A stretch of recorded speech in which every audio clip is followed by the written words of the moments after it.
Welcome back to the Apatros Review.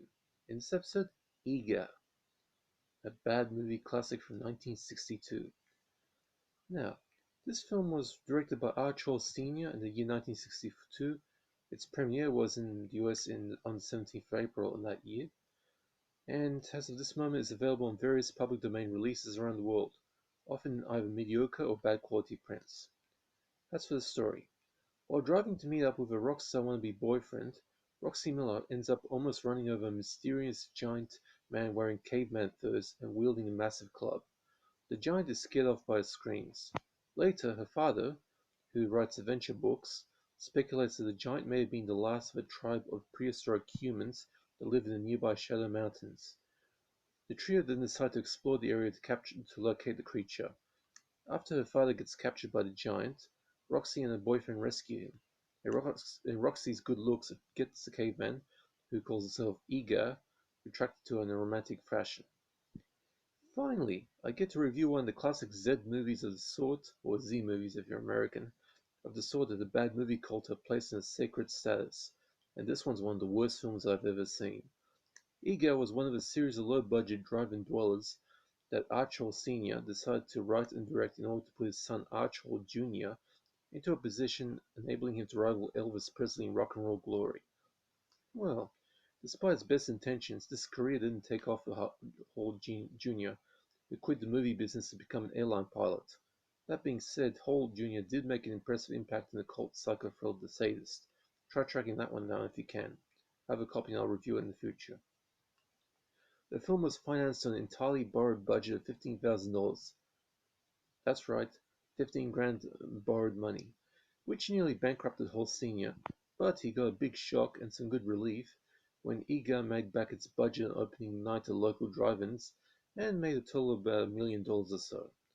What makes a cheap piece of trash like Eegah such a legendary bad movie is not necessarily the story. It does make a certain sort of sense, and while the plausibility isn't exactly on this movie's side, at least it could have made sense in a dumb sort of way. Or the technical side of things. The camera work and editing are professional enough for this sort of budget. Indeed, I've seen similarly budgeted films with worse handling than this. Although the film was dubbed in a mediocre fashion after it was learned that the sound recorders goofed off and failed to record much of the sound, resulting in them having to follow most of it in, resulting in some Italianesque dub flubs. Or even the soundtrack, those ballads that Archibald Jr. sings are undeniably vapid, but do get easy on the ears once you're used to it. No, instead the one thing that makes Eegah such a cinematic hand grenade is the way it's handled. The film starts off pretty decently enough, but once the caveman arrives back at the cave with a bouquet of locally picked flowers, the unintentional laughter pretty much kicks in and Eegah pretty much stays that way for the rest of the film. The standout moment remains the infamous moment where Marilyn Manning, who by the way was Archibald Sr.'s secretary at the time, but here plays his daughter, creepy, she proceeds to give Richard Keel's caveman a shave, and Eegah is played by Richard Keel, who, if you're a James Bond fan, will know as Jaws, the steel-toothed henchman in Spy Love Me and Moonraker. This is one of his early films. Anyway, she's shaving him and cutting off his beard while he's licking off the shaving cream. A pretty disgusting thing to see. Indeed, Mystery Science Theater 3000, when they covered this film, pretty much said that. Although I've seen worse than this, believe me. And somehow he also has his hair slicked back without actually seeing that happen on screen. It appears that Eegah is a quick learner. After getting nearly creamed by a car, Eegah seems to have learned to look both ways before crossing the road later in the film, and the sulfur water he constantly drinks might have something to do with his surprising longevity. He's deemed to be over a century old, which is surprising considering that most prehistoric cave people only had a typical lifespan of about less than 30 years, maybe 40 tops, which might explain Bela Lugosi's preference for this stuff. Only problem for Bela Lugosi was he was probably drinking formaldehyde later in his life, which countered the beneficial effects of the sulfur oil he normally drank. The film even does its own El Cheapo version of King Kong's climax, only switching the Empire State Building for your standard pool party, complete with Eegah bonking police with a pool ladder and getting shot numerous times before falling dead into the pool, while Archibald Sr. misquotes the Bible about giants. The quote is technically correct, but it gets the location of the quote wrong. It's actually Genesis chapter 6 verse 4. And the verse that he claims to come from doesn't exist.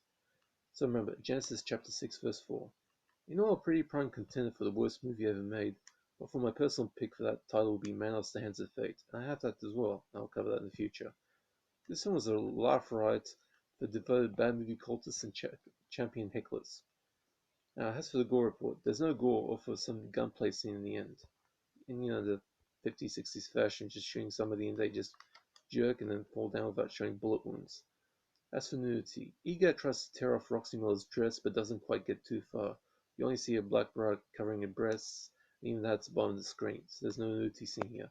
By comparison, The Beast of Yucca Flats, an even worse film than this one, which came out a year before, has some awesomely ballsy nudity in its first 19 seconds of runtime. And by the way, in those days, mainstream films having nudity was verboten, all because of the censorship code at the time. I have no hesitation giving Eegah a D-, a 1 out of 10, giving that the status of being an awful movie. Now, as for the DVD, there are numerous public domain DVDs of this available, and it's pretty easy to find online or DVD sellers. Of course, to be honest, there is a Blu-ray that came out a while ago, probably last year, the year before, that had a remastered picture and a decent supplement to it. So if you want to get the best version, try to go for that. My copy was a public domain print of one of those multi-packs. Anyway, first time I covered one of the worst films ever made, the classic bad movie. Yeah, it's pretty cool.